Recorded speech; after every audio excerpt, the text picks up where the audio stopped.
Welcome to the Eminent Domain Podcast with your host, Clint Schumacher of Dawson and Sod LLP. This is the discussion forum for the Eminent Domain community. Join us as we seek insight from industry thought leaders and experts. We'll follow the latest news in the Eminent Domain world, cases, projects, laws, and policy through the voices of the people who are shaping how we apply the Fifth Amendment.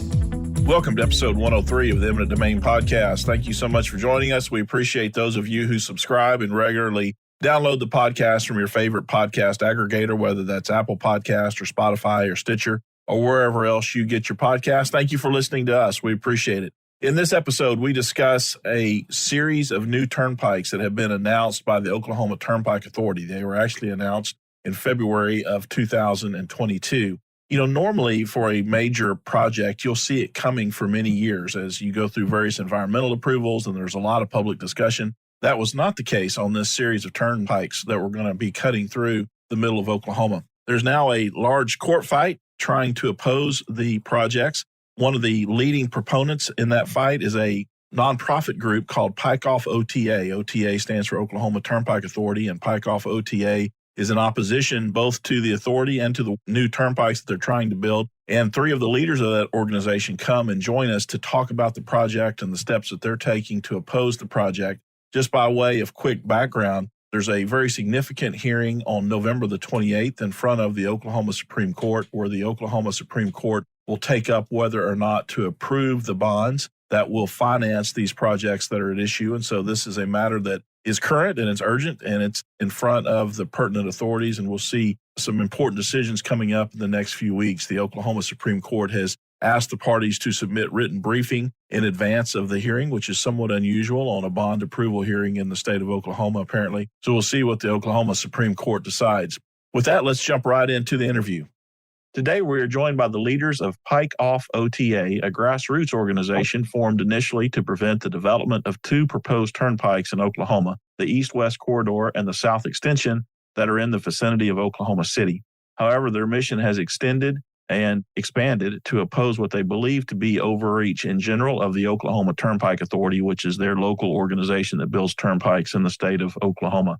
On February 22nd, 2022, the Oklahoma Turnpike Authority, or as they call it, the OTA, unveiled its new plans for the addition of these two new turnpikes.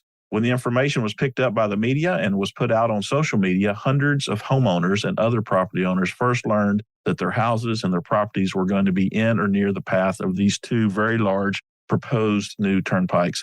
There had been no public discussion or previous press releases about the impact of these projects or what the route would be. And as you might imagine, there was opposition, and the opposition formed very quickly. And a group of very talented leaders, very capable and dedicated leaders, put together what became Pike OTA. And that organization was born and has been very, very active. I applaud all of you for standing up for your own property rights. You guys have done a great job. Joining us today are three people from that group. Dr. Michael Nash, the organization's president, who has a PhD in mechanical engineering from the University of Oklahoma. He's the president of Nautilus Technologies, which develops, builds, and licenses multiple technologies that are used in the oil and gas pipeline industry. He's previously served as a council member for the city of Norman, Oklahoma, which is the home of Oklahoma University, or the University of Oklahoma. Serves on various committees there, including the Community Planning and Transportation Committee. Whitney Mullica is the group's vice president. She graduated from Oklahoma City University with a Bachelor of Arts and Sciences degree in political science with an emphasis in terrorism.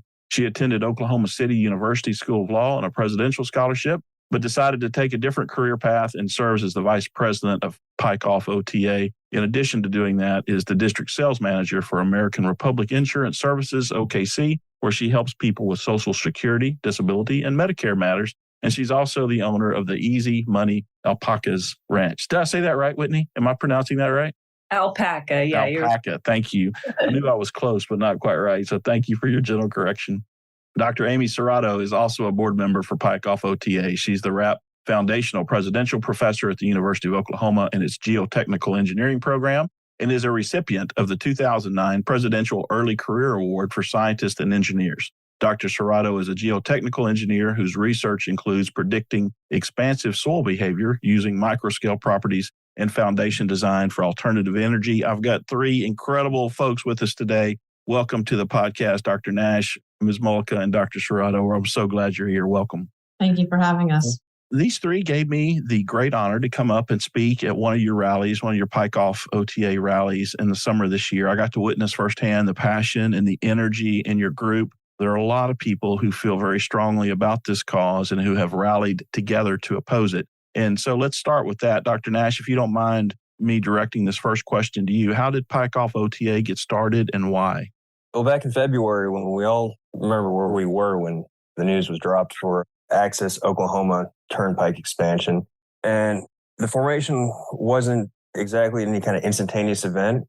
A bunch of us opposed it vehemently, and we just coalesced kind of around each other. And the movement really formed organically and just kind of as one movement that people saw, hey, this is the way to oppose it. We all oppose it. And we all kind of formed around each other and supported each other as we really defined what our fight would be and how we'd go about it. Whitney, how about you? How did you get involved and why?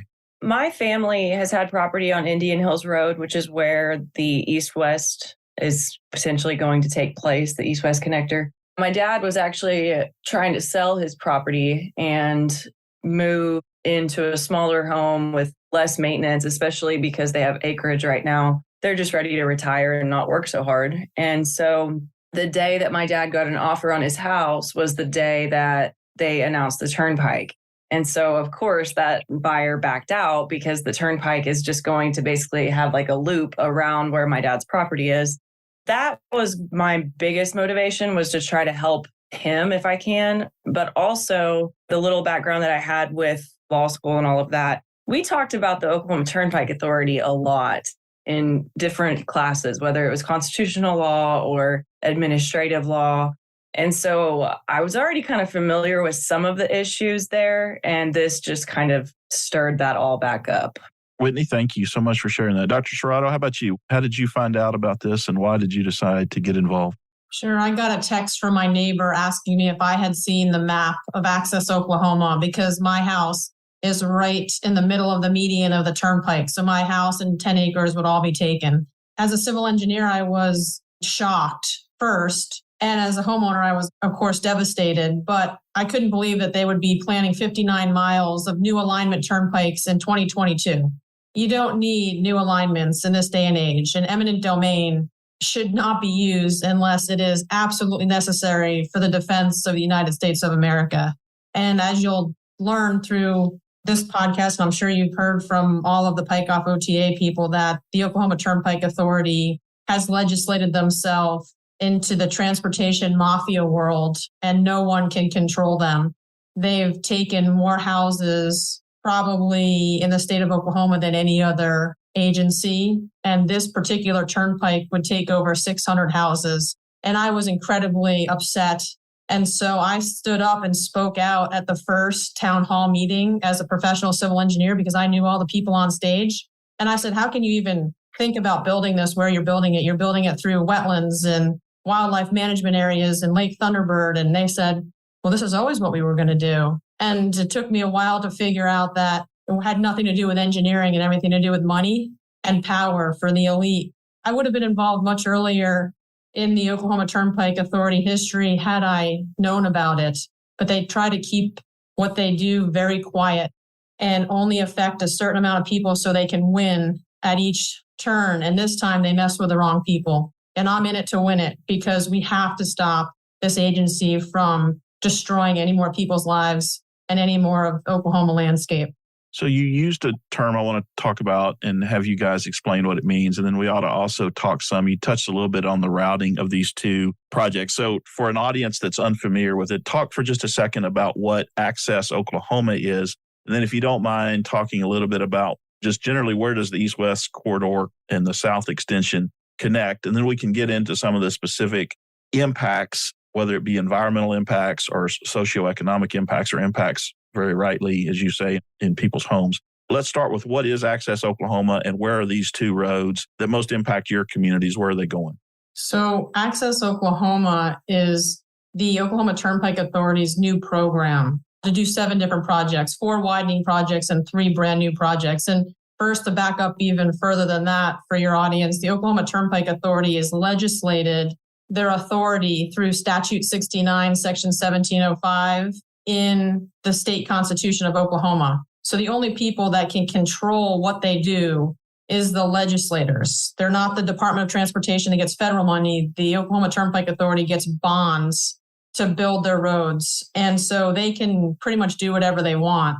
And this Access Oklahoma is a brand new $5 billion, 15-year long-range project that they rolled out on February 22nd to the public, but have been working on for a much longer time than that. And they have 3 new alignments, the east-west connector, the southern extension, and the Tri-City connector. And then they'll be widening some of their existing projects up in Tulsa on the Turner, the Will Rogers, the Gilcrease, and the Creek Turnpike, I believe. They snuck in an unauthorized route 5 years ago called the Kickapoo that comes off of I-44 down to I-40.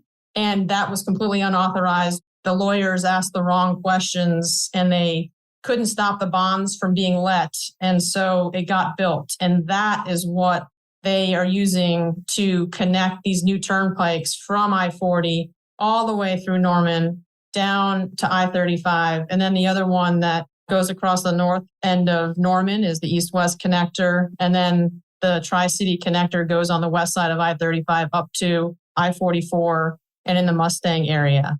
And Dr. Nash, I know your group, Pike Off OTA, has had very organized opposition to Access Oklahoma in general, but these specific routes in particular. What activities, and I know there's some lawsuits, what activities is your organization involved in to try to oppose the construction of these projects? One of the biggest things is just the dissemination of information. As Dr. Serrato alluded to, a lot of people would have opposed these things and would have opposed the Turnpike Authority had we known about it earlier on, had we known what was going on with them, their activities, and just the absurd way that they do business in Oklahoma. And as it turns out, the unnecessary existence altogether. And so from the beginning, we made a commitment to putting as much information out there as possible. We pride ourselves in putting out accurate information and honest and truthful information. Luckily, this is one of those fights that we don't have to make anything up. It's all right there. The challenge really is on their shoulders to try to make up stories to justify themselves, whereas all we have to do is report what we see. Excellent. And Whitney, do you mind addressing the 2 lawsuits that have been filed? What's happening in those lawsuits and what are the specific challenges that are being raised? We have 2 lawsuits. One is about 250 plaintiffs have joined with a very well-known attorney here in Norman named Stan Ward. And his lawsuit has to deal with the Open Meetings Act. And it seems to be going fairly well. We should have some movement this week, actually. The second lawsuit is the one that Robert Norman is helping Pike Off with.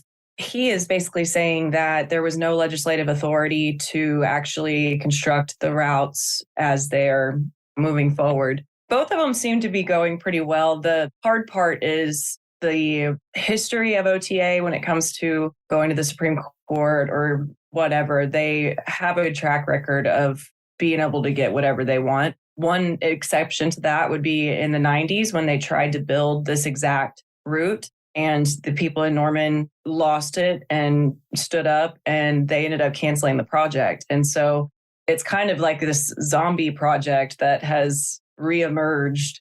What Dr. Nash was saying about how we just are telling the truth. I think in the 90s, when this all happened, not having access to information and not having access to the internet like we do, it's pretty incredible to me that they were able to stop it because so much of our information is just simple Google searches where we figure out this is a generational career for some of these people. And the same people who are in charge of determining whose houses get destroyed are turning around and building new homes. And it's just kind of crazy to think how much information we really can access now and how ugly the picture is when you start putting it all together. So, Dr. Serrato, one of the things that you had raised was with regard to the specific routes of some of the projects, they come through what we might call environmentally sensitive areas. And then I know from reading a lot of the information, attending your meeting, there's also something that I had never heard of before, and I think is maybe unique to your area called Rose Rocks. So if you don't mind touching on the environmental issue, including whatever these Rose Rocks are.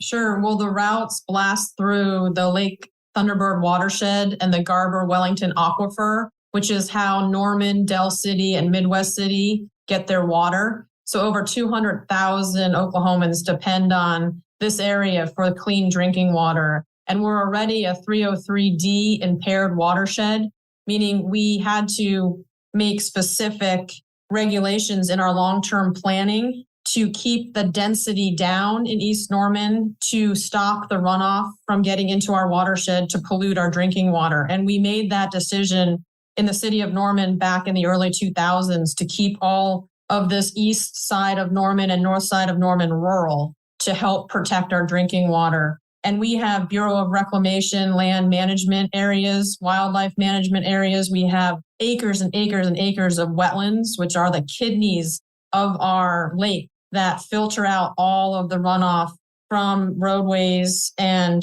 people's property and protect that drinking water. And to blast in a 6-lane concrete jungle into our watershed is completely destructive. We will have to buy our water from other places after that comes in. And so it's a very long-term and not sustainable building project for the state of Oklahoma. They want short-term money, but they're going to decimate our area. And to add to that, we also do have the barite rose rock, which is the Oklahoma State rock.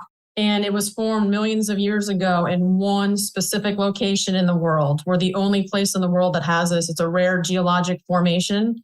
And it maybe lasts for about 10 miles from the north to south, from Lake Stanley Draper down to Lexington Wildlife Management Area. And it's about 1 mile to 1.5 miles wide band of Garber sandstone that these beautiful crystallized barium rose rocks came up through the geology and formed what looks like a rose. If we pave over that vein, then that rare geologic formation will be gone forever. And I really feel as an environmentalist and a conservationist that we can have progress without destroying what we have. And we use the Rose Rock area for educational purposes from all over the state of Oklahoma, all over the country. The state of Oklahoma is one of the most geologically diverse areas that I've ever been to. I'm from the East Coast. I came to Oklahoma almost 20 years ago. You can drive 2 or 3 hours and be in a completely different geologic area.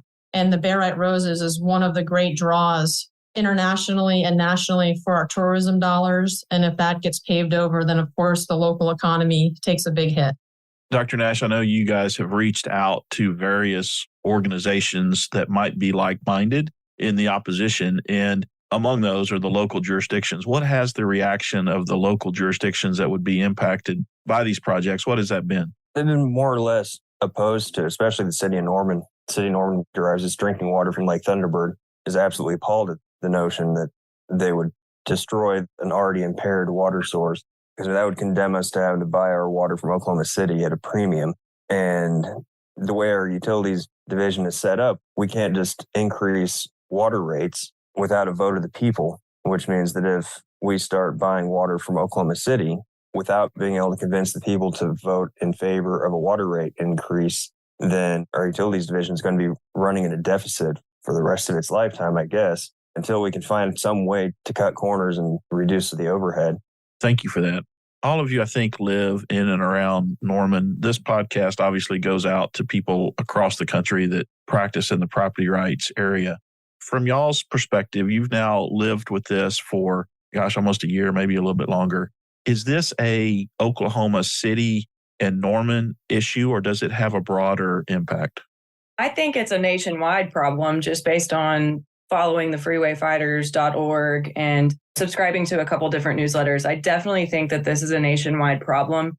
What I think we have in Oklahoma that's unique is the bond financing and the cross-pledging. So whenever they finance these projects, if the turnpike that they build doesn't meet the standards that it was supposed to meet and it doesn't get as much traffic as they expected, they can use financing from the very successful turnpikes like the H.E. Bailey and the Turner, and they can let that cross-pledge to pay for the ones that aren't successful. So I think that is probably a uniquely Oklahoma problem. But no, I think nationwide, I think there's awakening taking place. What about you, Dr. Serrato? Is this a local issue or a broader issue? No, I think it's a national issue because there are so many coalitions forming to try to stop the destruction that we built over the last 50 and 60 years. Because, the interstate highways went in the 60s and the 70s, 50s, 60s, 70s, and we got a great system. But we should not be building new alignments. And in fact, we built some roadways, I would say more than some, many roadways that absolutely destroyed communities. And so we have federal programs now called Reconnecting Communities. And there's some other programs that are literally going into cities like Albany, like Boston, like Tulsa, Oklahoma, and taking out those huge concrete monstrosities that are cutting off their people from the waterfront. They're cutting off their people from the downtown and reconnecting the community by making green spaces and building businesses and trying to create wealth locally rather than letting the wealth speed by on these ring roads around the cities. And so the national movement is to stop building or remove what has been placed there destructively, while Oklahoma seems to be steamrolling ahead and trying to build new destructive roadways. So when we talked to the StrongTown.org president, Chuck Marone, he said that is totally a national problem, but Oklahoma seems a bit unique in the level of corruption in terms of how these roadways get built. For example, if you're representing a person that has to go through this eminent domain process, there's no studies to prove that the roadway is correct, that the roadway will be built correctly. There's no permitting pulled for the environmental impacts. Our eminent domain laws in Oklahoma are pretty lax compared to some of the other states that we've looked at. And the process for which the Oklahoma Turnpike Authority goes after homes, they always brag about their 90% negotiation rate when taking someone's home. But when they do that and people give in without taking them to court, they give up their right of first refusal to buy back that excess property that the Oklahoma Turnpike Authority always buys and then sells at a premium to their developer friends. And so everything about the Turnpike Authority in Oklahoma seems a bit pumped up in terms of corruption, but it is a complete national problem, as Whitney said, and we need to band together and stop the new alignments. Dr. Nash, what about you? Or is there something that people across the country can take from the work that you guys are doing in opposition? Oh, absolutely. In fact, I've got a little piece of homework for your listeners out in other states that have turnpikes. One of the interesting things that we found in just reading through budgets, and one of the big points of justification that the OTA uses is that they have to exist because ODOT, or Oklahoma Department of Transportation, can't afford the maintenance to maintain this 620 miles of turnpike road. Well, it turns out when you look into their budget, they've got their operations and maintenance chunk. And last year, just to put it in perspective, in 2021, they had about $360 million worth of toll revenue. And for that same year, their maintenance cost was about $25 million. And so Oklahomans and these turnpikes, they're not just costing the people that use them. This is $360 million that's being extracted from the Oklahoma economy that would otherwise be spent on goods and services. 140 million of that was taken from the trucking industry. So the transport of our supplies to our grocery stores and to our local retail, they have this $140 million toll tax just levied on top of it. That costs everyone. Well, that $360 million that went to the toll revenue, just to save ODOT $25 million in maintenance, that's around 4% of that toll revenue, which state tax is about 4.5%, which means that if that $360 million went to goods and services instead, the state would have enjoyed more sales tax than that $25 million price tag on maintenance. So in effect, even the state's losing money having these turnpikes in addition to the $360 million that are being taken from our economy. So your listeners ought to take a look at what the toll revenue is of their local turnpike authorities and what the actual cost of maintenance is to see how much they're paying and how much their Department of Transportation is saving for it. Dr. Nash, if people want to learn more about the work that your organization is doing or the issue of potential toll roads in Oklahoma, where can they go? How can they connect to you? Well, we've got a website. It's www.pikeoffota.com. That's where we post regular updates, and we have a blog that's updated on there. You can sign up through email to have a weekly newsletter sent to you to receive updates on our fight. We also have a YouTube channel, YouTube/PikeOffOTA.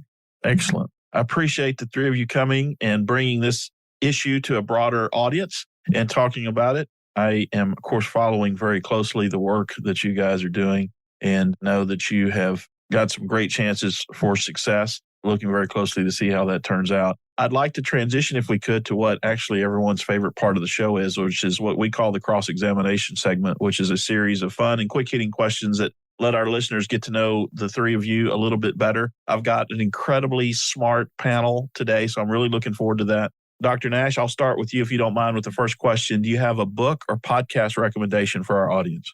Yeah, The Worst Journey in the World by absolutely Sherry Gerard, and I'm probably not pronouncing that correctly. It documents a 1910 to 1913 expedition to the South Pole that truly explores the meaning of human suffering under extreme conditions. It's one of my personal favorites. I like to listen to it in an audiobook whenever it's snowy outside and then go on long walks. Very good. All right. Ms. Malika, how about you? I would recommend, especially for anybody who's from Oklahoma, any book by Angie DeBow. She writes a lot about the earliest years in Oklahoma and the treatment of the Native Americans. And for me personally, I mean, I grew up here in Oklahoma and I thought I knew a lot about my state. But when you start to really deep dive into what the federal government and what the state government of Oklahoma, what they've kind of done to the people over the years, it's pretty incredible. And then the other one would be Sam Anderson, Boomtown. That book, I mean, I listened to it instead of reading it, but anybody from Oklahoma, it's really incredible. Excellent. Very good. Dr. Serrato, how about you? That's the same book that I was going to recommend, Boomtown, the fantastical saga of Oklahoma City, its chaotic founding, its purloined basketball team, and the dream of becoming a world-class metropolis. I learned a lot about Oklahoma since I'm not from here. And when I went back and reread it after hearing about this turnpike, I just thought, oh my goodness, this is why things are how they are today. And the other one that I really would recommend too is the autobiography of Henry Bellman. It talks about the politics of Oklahoma. And actually there's several pages that talk about his dealings with the Oklahoma Turnpike Authority back in the 70s and 80s. And the playbook never changes. So I thought that was a really great book too. Excellent. Thank you all three for your suggestions. All right, we'll go back in reverse order on this question. If you could bring back any fashion trend, Dr. Serrato, let's start with you. What would it be? High-waisted swimming shorts. Excellent. Very good. Very good. Ms. Malika? It's a random question. What was the dances that we did in elementary school? Like the bebop dances with the poodle skirts and all that? The 1950s poodle skirt. Yeah, that would be fun. There you go. A return to Greece. All right, yeah. Dr. Nash. Now, I've met you only a few times, and I think every time I've met you, you've had on a black T-shirt, which you have on today. So I'm hesitant to ask you this question, but I'll ask you anyway. If you could bring back any fashion trend, what would it be? Well, this is green. Oh, it's green. Okay, it looks black to me. Good. Well, I see you're branching out. Yeah, but I'm just waiting for Jinkos to make a comeback. What are those? Oh, I'm sorry. Remember back in the mid-90s, the jeans that had legs that were so wide you could pretty much fit your entire waist through them? Gotcha. Is that MC Hammer pants? No, it was shortly after that. It only survived for, I think, while I was in middle school, so about 3 or 4 years. Jinkos. All right, there you go. Okay, Dr. Nash, here's the last question. I'll start with you. If you could leave any message on a billboard for 30 days, what would it be? That's a tough one. $360 million to save us 25 on the question mark. I don't know. There you go. Your own message. That's good. All right, Ms. Malika, how about you? I think I'd want the Oklahoma ethics website on the billboard and maybe just some instructions on how people can look up who's paying our politicians. The biggest surprise for me has been the amount of lobbying that the contractors in Oklahoma do. Of course, would be one of the primary beneficiaries of these projects. Dr. Serrato, how about you? So mine would revolve around the fact that when we started this fight, it seemed to be only people that were directly affected in some way, and everyone else said, oh, it's not my problem. And that's the whole reason why the Oklahoma Turnpike Authority has been able to do what they've done. So my billboard would be, the greatest danger to our future is apathy. And I'd probably add in the letters, don't be a useful idiot. Everybody needs to care about everybody else, because when it's their turn and they need us to fight, we want to be able to help them, but we need some help right now. I think that's a good way to end this podcast. I appreciate the three of you coming. Appreciate you bringing this all to our attention. Thank you for your good work, Dr. Nash, Ms. Mollica, Dr. Serrato. Thank you so much for joining. Thank you for having us. Thank you. In the closing argument today, many thanks to our leaders from Pike Off OTA for joining the podcast. It was great to get to visit with you and hear more about the work that you're doing. If you have an idea for a guest or know about a case or issue that should be discussed, please let me know. My contact information is on our website at eminentdomainpodcast.com. As always, we will release episodes around the first of the month, in the middle of the month, and we hope that you will continue to join us. Until next time, I leave you with the words of Winston Churchill. All the great things are simple, and many can be expressed in a single word: freedom, justice, honor, duty, mercy, hope. Thank you for joining us on the Eminent Domain Podcast. The materials in this podcast are made available by Dawson & Sod LLP for informational purposes only and do not constitute legal advice. The transmission and receipt of information contained in this product do not form or constitute an attorney-client relationship. The transmission of an email request for information does not create an attorney-client relationship, and you should not send us via email any confidential information or facts relating to your legal problems or questions unless we are first formally engaged as your counsel. Anyone receiving any part of the information in this podcast should not act upon the information without seeking professional legal counsel. Views and opinions of guests of this podcast may not constitute the views and opinions of the host or of Dawson & Sod LLP.